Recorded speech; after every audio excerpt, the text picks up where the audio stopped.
அனைவருக்கும் வணக்கம். இன்று ஏப்ரல் 8ஆம் தேதி செவ்வாய்க்கிழமை. இந்து தமிழ் நாளிதழோட எக்ஸாம் பாயிண்ட் ஆஃப் வியூவில் பார்க்குறோம். இன்றைக்கி ஒரு கவர்மெண்ட்டோட ஒரு ஆடு. ஸோ அதில் எக்ஸாம் பாயிண்ட் ஆஃப் வியூவில் நமக்கு எப்படி இருக்குன்னு பாருங்கள். பொருளாதார வளர்ச்சியில் தமிழ்நாடு புதிய உச்சம் 9.69% அப்படின்னு சொல்லி ஒரு டேட்டாவை கொடுத்துருக்காங்க. இது அப்படியே கேள்வியாக எதிரொலிக்கிறதுக்கு அதிகபட்சமான வாய்ப்புகள் இருக்குது. எப்படின்னு பாருங்கள். நமக்கு சிலபஸில் எப்படி இருக்குது அப்படின்னா, இந்திய பொருளாதாரம் தமிழ்நாடு வளர்ச்சி நிர்வாகம்னு கொடுத்துட்டாங்க. ஸோ இது இந்த டைட்டிலுக்கு கீழே பார்த்தீங்க அப்படின்னா, பொருளாதார வளர்ச்சியில் தமிழ்நாடு அப்படின்னு பார்க்கும்போது அப்படியே மேட்ச் ஆகுது. ஸோ இந்த தகவலை பார்த்துக்கோங்க. இதில் அப்படியே கேள்வியாக இது பண்ணால் கூட பொருளாதார வளர்ச்சியில் தமிழ்நாடு புதிய உச்சம் எவ்வளவு சதவீதம் அப்படின்னு பார்த்தீங்கன்னா 9.69%. ஸோ அதை தான் டீட்டெயிலாக கொடுத்துருக்காங்க. இது வந்து சாதனை வளர்ச்சி வீதமாக பார்க்குறாங்க.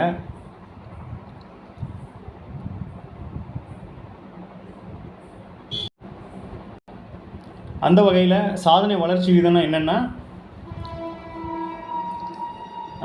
தமிழ்நாடு வந்து 2024-25ஆம் ஆண்டில் 9.69% வளர்ச்சி வீதத்துடன் இந்திய அளவில் முதலிடம் அப்படிங்கிற ஒரு டேட்டா. அது போக கடந்த 10 ஆண்டுகளில் தமிழ்நாடு அடைந்த அதிகபட்ச வளர்ச்சி இதுவாகும் அப்படின்னு சொல்லிட்டாங்க.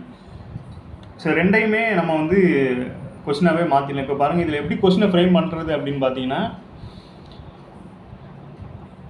ஃபஸ்ட்டு கொஸ்டின் பார்த்தீங்கன்னா 2024-25ஆம் ஆண்டில் தமிழ்நாடு வளர்ச்சி விகிதம் எவ்வளவு அப்படின்னு பார்த்தீங்கன்னா 9.69% அப்படின்னு பார்த்துக்கலாம். ஸோ இந்திய அளவில் 2024-25ஆம் ஆண்டில் வளர்ச்சி வீதத்தில் பார்த்தீங்கன்னா முன்னிலையில் உள்ளது இல்லை முதலிடத்தில் உள்ளதுன்னு பார்த்தோன்னா தமிழ்நாடு அப்படின்னு ஆப்ஷன் கொடுத்துடலாம். ஸோ அடுத்து கடந்த 10 ஆண்டுகளில் அதிகபட்சமாக வளர்ச்சி அடைந்த சதவிகிதம் எவ்வளவு அப்படின்னு சொல்லி கேட்பாங்க. ஸோ அந்த வருஷத்தை கேட்டாலும் 2024-25 போடுங்க. அதோட சதவிகிதம் எவ்வளோன்னு கேட்டாலும் 9.69. ஸோ இந்த ஒரு டேட்டாலையும் 3 கொஸ்டின் இருக்குது. ஸோ அடுத்து குவியும் முதலீடுகள் கொடுத்துருக்காங்க. பெருகும் வேலைவாய்ப்புகள். புரிந்துணர்வு ஒப்பந்தம்னு பார்த்தோன்னா 895. முதலீடுகள் பார்த்தீங்கன்னா 10,14,368 கோடியில் இருக்குது. வேலைவாய்ப்புகள்னு பார்த்தோன்னா 32,04,895 இருக்குது. ஸோ இது ஒரு பக்கம் இருக்கட்டும். அடுத்ததாக பாருங்கள், சீரான வளர்ச்சி 2021-22ஆம் ஆண்டில் இருந்து தொடர்ந்து 8% அதிகமான வளர்ச்சி வீதத்துடன் நிலையான பொருளாதார முன்னேற்றம் அப்படின்னு சொல்லியிருக்காங்க. இது வந்து நம்ம சமீபத்தில் உள்ள ஒரு வாரம் 2 வாரத்துக்கு முன்னாடி பார்த்தீங்கன்னா பேப்பரில் வந்து பட்ஜெட் போட்டதுக்கு அப்புறமே பார்த்தீங்கன்னா இந்த சதவிகிதம் வந்து பேசு பொருளாக இருந்துச்சு. என்ன அப்படின்னு பார்த்தோன்னா, இப்போ தற்போதைய அரசு வந்து பதவியேற்ற அந்த 2021 தற்போது வரைக்குமே 8%ங்கிறத ஆவரேஜாகவே இதை கொண்டு வந்துட்டு இருக்காங்க அப்படிங்கிறத புள்ளிவரமாக கொடுத்துருந்தாங்க. இந்த நிலைமையில் இதுவும் சீரான வளர்ச்சி தமிழ்நாடு அரசு 2021-25 வரைக்கும் சீரான வளர்ச்சி விகிதம் எவ்வளவு அப்படின்னு பார்த்தோன்னா 8% அப்படின்னு சொல்லி ஆன்சராக இது பண்ணிடலாம். ஸோ எதிர்கால இலக்குன்னு கொடுக்குறாங்க. எதிர்கால இலக்குன்னு பாருங்கள், நீடித்த வளர்ச்சி மற்றும் அதிகரிக்கும் முதலீடு மூலம் 2032-33ஆம் ஆண்டில் $1 டிரில்லியன் பொருளாதாரம் என்ற நிலையினை தமிழ்நாடு அடையும். ஏற்கனவே பழைய செய்திகள் எல்லாம் பார்த்துருப்பீங்க. $1 டிரில்லியன் வந்து 2030 இலக்கை வச்சுருந்துருப்பாங்க. ஆனால் தற்போதைய வளர்ச்சி புள்ளி விவரத்தின்படி இந்த 2032-33ங்கிறத இலக்கை அடையும். இதே அளவுகளில் போச்சு அப்படின்னா இந்த 2032-33 நம்ம இலக்கை அடையலாம் அப்படிங்கிற மாதிரி தகவலை கொடுத்துருக்காங்க. ஸோ இதுவும் கொஞ்சம் வேறுபடுறதுனால இந்த புள்ளி விவரத்தையும் பார்த்துக்கோங்க. ஸோ எல்லாமே கொஸ்டின் தான், கொஞ்சம் தெளிவாக பார்த்துக்கோங்க. அடுத்ததாக தலைப்பு செய்தி அன்றைக்கி என்ன கொடுத்துருக்காங்க அப்படின்னா, இந்த பண பரிவர்த்தனை முறைகேடுன்னு கொடுத்துருக்காங்க. ஸோ இதை பற்றி ஒரு சட்டம் பார்த்துருப்போம். பண பரிவர்த்தனை முறைகேடு பண்ணுறதுக்கு நம்ம ஸ்கூல் புக்லேயே ஒரு பண பரிவர்த்தனை தடை சட்டம் அப்படின்னு ஒன்று இருக்கும். ஸோ அது 2002 கொண்டு வந்திருப்பாங்க. வேறு எதுவும் தலைப்பு செய்தியில் இல்லை. அப்புறம் சட்டப்பேரவை விதி எண் 110 பற்றி கொடுத்துருக்காங்க. இது வந்து ஒரு சிறப்பு விதி. சட்டப்பேரவையில் உள்ள ஒரு விதிகள்லேயே இது ஒரு சிறப்பு விதி. இதை வந்து குழப்புறதுக்கான வாய்ப்புகள் இருக்குது. என்ன பண்ணுவாங்க, சட்டப்பேரவையில் 110 இருக்குது. அப்போது இந்தியன் கான்ஸ்டியூஷன்லேயும் ஒரு 110 இருக்கும். அந்த இந்தியன் கான்ஸ்டியூஷனில் உள்ள 110 விதி என்ன சொல்லுது அப்படின்னா, மணி பில்லை பற்றி பேசும், பண மசோதா பற்றி பேசியிருக்கோம். சட்டப்பேரவையில் உள்ள 110 விதி எதை பற்றி சொல்லியிருக்கு அப்படின்னா, சிறப்பு இதை பற்றி தீர்மானங்கள், சிறப்பு திட்டங்களை பற்றி சொல்லியிருக்கோம். ஸோ சட்டப்பேரவை 110 விதியின்படி சில சிறப்பான விஷயங்களை பண்ணுவாங்க அப்படிங்கிறத இதன் மூலமாக தெரிஞ்சுக்கலாம்.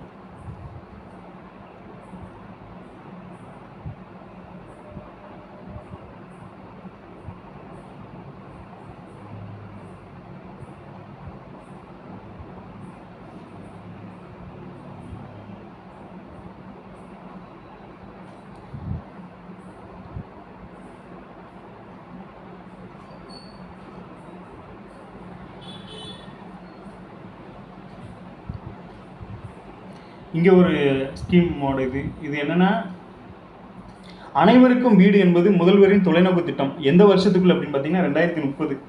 ஏற்கனவே இப்போ தான் ஒரு புள்ளிவரம் பார்த்தோம். $1 trillion பழைய டேட்டா படி வந்து 2030 தான் இலக்கை வச்சுருந்தாங்க. இப்போ என்ன சொல்கிறாங்க அப்படின்னா, இந்த அனைவருக்கும் வீடு, தமிழ்நாடு அரசை பொறுத்தளவில் அனைவருக்கும் வீடு திட்டம் அப்படிங்கிறது 2030 இலக்கா வச்சு செயல்பட்டு இருக்காங்க அப்படிங்கிறத தெரிஞ்சுக்கோங்க. அது மாதிரி இங்கே போட்டித் தேர்வுக்கு தயாராகும் மாணவர்கள் பயன்பெறும் வகையில் சென்னை பெரும்பாக்கத்தில் 5 கோடி மதிப்பில் பார்த்தீங்கன்னா முதல்வர் படைப்பகம் அப்படிங்கிறது அமைக்கப்படும். அப்போ முதல்வர் படைப்பகம் எது தொடர்பானது அப்படின்னு பார்த்தீங்கன்னா, போட்டித் தேர்வு தயாராகும் மாணவர்களுக்கு பயன்பெறும் வகையில் அமைக்கப்படுறது தான் இந்த முதல்வர் படைப்பகம். அப்புறம் திறன் மேம்பாடு பயிற்சி அளிக்கும் வகையில் துறைப்பாக்கம் பகுதியில் பார்த்தீங்கன்னா 2 கோடியில் திறனகம் அப்படின்னு அமைக்கப்படுறாங்க. திறனகம் எதுக்குன்னா ஸ்கில் டெவலப்மெண்ட்டுக்கு, படைப்பகம் எதுக்கு அப்படின்னு பார்த்தீங்கன்னா போட்டித் தேர்வுக்கு தயாராகிறாங்க. ஸோ இது ரெண்டும் எக்ஸாம் பாயிண்ட் ஆஃப் வியூ இருக்குது.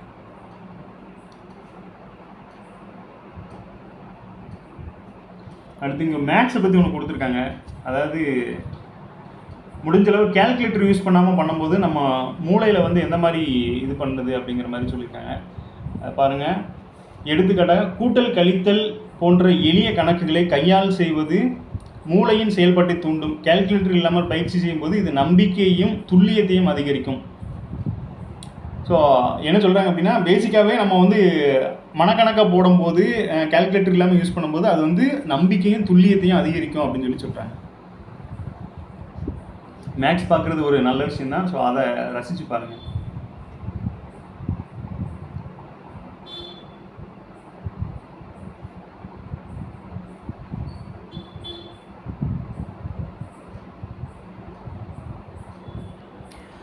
குஜராத்தில் பார்த்தீங்கன்னா விதை ஆராய்ச்சி மையத்துக்கு வந்து அடிக்கல் நாட்டியிருக்காங்க. இதை நமக்கு எப்படி கேள்வி கேட்பாங்கன்னா, குஜராத்தின் காந்தி நகர் கலோல் பகுதியில் இந்திய விவசாயிகள் உர கூட்டுறவு அந்த தொழிற்சாலை அமைந்துள்ளது. இந்த நிறுவன வளாகத்திலேயே இந்த விதை ஆராய்ச்சி மையம் அமைக்கப்பட இருக்கு அப்படின்னு சொல்லி கொடுத்துருக்காங்க. குஜராத்தில் வந்து விதை ஆராய்ச்சி மையத்திற்கு முதல் விதை ஆராய்ச்சி மையம் கொடுக்கல. ஸோ சமீபத்தில் விதை ஆராய்ச்சி மையம் கேட்டாங்க அப்படின்னா குஜராத்தில் உள்ள இந்த காந்தி நகரில் இருக்கிற இந்த விவசாய கூட்டுறவு நிறுவனத்துக்குள்ளே தான் அது அமைக்க இருக்கிறாங்க அப்படின்னு சொல்லி பார்த்தோம். இப்போ இந்த டாபிக் எதுக்கு கீழே வரும், அந்த இது வந்து எதுக்கு கீழே வரும்னா, வேதியியலில் உரங்கள்னு ஒரு டாபிக் இருக்குது. அது போக நம்ம வேளாண்மை சார்ந்து நம்ம நிறைய படிச்சுட்டு இருக்கிறதுனால அதுவுமே கேள்வி வராது வாய்ப்பு இருக்குது. இங்கே பாருங்கள், இங்கே ஒரு விஷயம், ஆந்திராவோட விசாகப்பட்டினத்தில் பார்த்தீங்கன்னா அணுசக்தி நீர்மூழ்கிக்காக புதிய கட்டப்படை தளம் அப்படின்னு கொடுத்துருக்காங்க. அப்போ நமக்கு கேள்வி அப்படியே மாற்றிடுங்க. அணுசக்தி நீர்மூழ்கிக்காக புதிய கட்டப்படை தளம் அமைக்கப்பட்ட இடம் எந்த இடம் கேட்கலாம். ஆந்திராவோட விசாகப்பட்டினம் அப்படின்னு தெரிஞ்சுக்கோங்க. உள்ளே என்ன கொடுத்துருக்காங்க அப்படின்னா, இந்த ஆந்திராவோட விசாகப்பட்டினம் தான் பார்த்தீங்கன்னா கிழக்கு பிராந்தியத்தோட தலைமையகமாக செயல்பட்டு இருக்கு. ஸோ கடற்படையோட கிழக்கு பிராந்தியத்தின் தலைமையகம் எதுன்னு பார்த்தீங்கன்னா இந்த ஆந்திராவோட விசாகப்பட்டினம் தான். ஸோ அங்கே தான் இது பண்ணுறாங்க.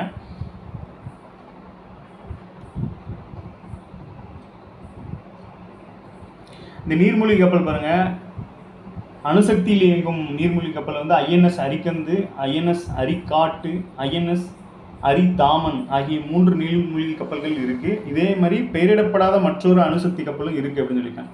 இந்த INSங்கிறது கடற்படை பொறுத்தளவில் காமனாக வர நேமு. அதுக்கு பின்னாடி உள்ள நேமை மட்டும் பார்த்துக்கோங்க. அரிக்கந்து, அரிக்காட்டு, அப்புறம் வந்து அரிதமான் அந்த மாதிரி 3 அணுசக்தியோடு இயங்குகிற கப்பல்கள் நம்மகிட்ட இருக்குது, நீர்மூழ்கி கப்பல்.